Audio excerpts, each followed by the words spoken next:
ஓம்காரம் பகுதிக்கு மீண்டும் உங்களை வரவேற்கிறோம். ஒசூர்லேருந்து சுரேஷ் அப்படின்றவர் எழுதியிருக்காரு.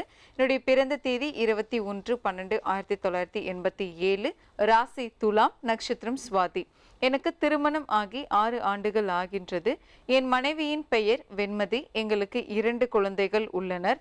நான் தனியார் கம்பெனியில் வேலை பார்த்து வருகின்றேன். போதிய வருமானம் இல்லாததால் சொந்த தொழில் செய்யலாம் என்று கடன் வாங்கி எய்ச்சர் வண்டி என் மனைவியின் பெயரில் வாங்கினேன். 5 மாதம் ஆகின்றது. அதற்கு சரியான டிரைவர் அமையவில்லை, கடனும் கழியவில்லை. எனக்கு வண்டி ஓட்ட தெரியும், நானே வண்டி ஓட்டலாம் என்று நினைத்தேன். ஆனால் ஒரு ஜோதிடர் உனக்கு 7.5 சனி நடப்பதால் 2 ஆண்டு காலம் வரை வண்டி ஓட்டக்கூடாது என்று கூறிவிட்டார். நான் கம்பெனிக்கு செல்வதா அல்லது வண்டி ஓட்டலாமா என்றும் கடன் முழுமையாக தீரவும் நீங்கள் தான் தெளிவான பதிலை சப்தரிஷி வாக்கியம் மூலம் கூற வேண்டும் ஐயா. இப்போ உங்களுக்கு சில பரிகாரம் சொல்கிறோம், ஆனால் அதே நேரத்தில் ஒரு விஷயம் நீங்கள் புரிஞ்சுக்கணும். இப்போ 7.5 ஆண்டு சனியில் வண்டி ஓட்டக்கூடாதுன்னு நினச்சிங்கன்னா 7.5 வருஷம் வண்டி ஓட்டாமல் வீட்டிலே உட்காந்துருப்பீங்களா? இல்லை வண்டியை வாங்கிட்டோ இன்னொரு டிரைவர்கிட்ட பொறுப்பு விட்டுட்டோ?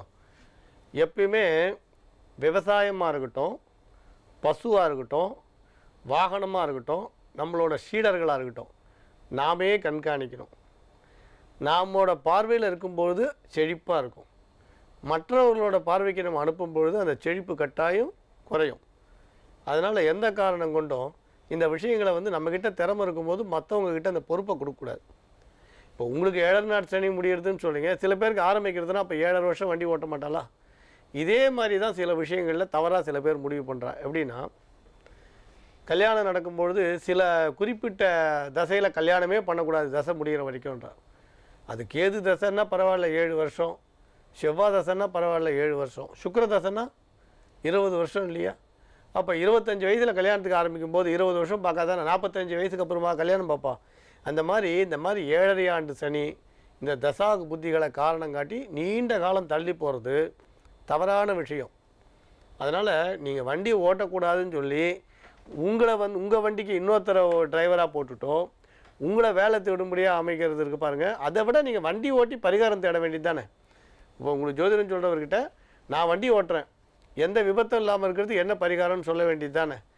எப்பயுமே என்னன்னு கேட்டிங்கன்னா பரிகாரங்களே இல்லைன்னு சொல்ல முடியுமா? அதனால் அதுக்கு என்ன பரிகாரம் உண்டோ அந்த பரிகாரத்தை அப்போ உதாரணம் சொன்னால் சந்திராஷ்டமத்து அன்றைக்கி வண்டி எடுக்காதீங்க, அப்போ இரவில் வண்டி ஓட்டாதீங்க, இப்படிலாம் தானே சொல்லணும் அட்வைஸு. அதை விட்டுட்டு நீங்கள் வண்டியை தொடாதீங்க, நீங்கள் டிரைவர் வேலை தேடுங்கன்னு உங்கள் வண்டியை விட்டுட்டு நீங்கள் கம்பெனிக்கு போகலாமா, டிரைவிங் வேலை போகலாமா, வேறு வேலை தேடலாமா? நான் என்ன பிரயோஜனம்? அதனால் கையில் ஒரு தொழில் இருக்கும்போது கற்ற வித்தை கை கொடுக்கும். அதனால் கையில் இருக்கிற இந்த வண்டி ஓட்டுற தொழிலை நீங்கள் செய்யலாம், தொடர்ந்து செய்யுங்க. கடன் அடையிறதுக்கான பரிகாரத்தையும் சொல்கிறோம். அதனால் நீங்கள் அதை பற்றி கவலையை விட்டுடுங்க.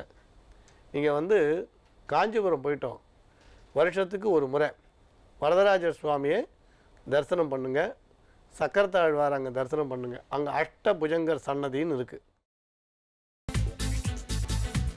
புதினா போண்டா தேவையான பொருட்கள்: புதினா 1 கட்டு, பாசிப்பருப்பு 100 கிராம், துவரம் பருப்பு 50 கிராம், உளுத்தம் பருப்பு 2 தேக்கரண்டி, கடலை பருப்பு 2 தேக்கரண்டி, பச்சை மிளகாய் 2, இஞ்சி சிறு துண்டு, தேங்காய் துருவல் 1 கப், சீரகம் 1 தேக்கரண்டி, எண்ணெய் தேவையான அளவு, உப்பு தேவையான அளவு.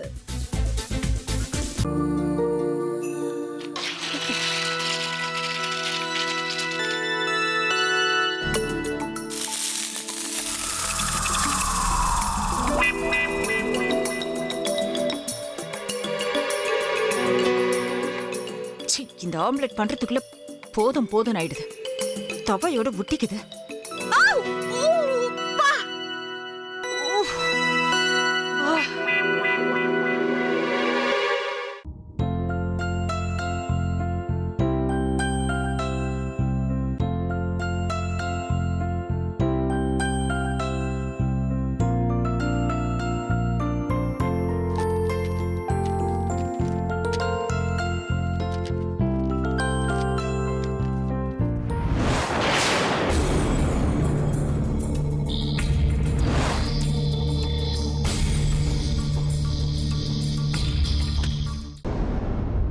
அமிர்தா இப்ப என்ன பண்ணிக்கிட்டு இருப்பாங்க? நாளைக்கு எல்லாரும் சேர்ந்து அவங்க வீட்டுல பொண்ணு கேட்கறதுக்காக போறோம். என்ன மாதிரி அவங்களும் ரொம்ப எக்ஸைட்டா இருப்பாங்களோ? அதான் ஃபோன் நம்பர் இருக்கே, ஃபோன் பண்ணி கேட்டுடலாம்.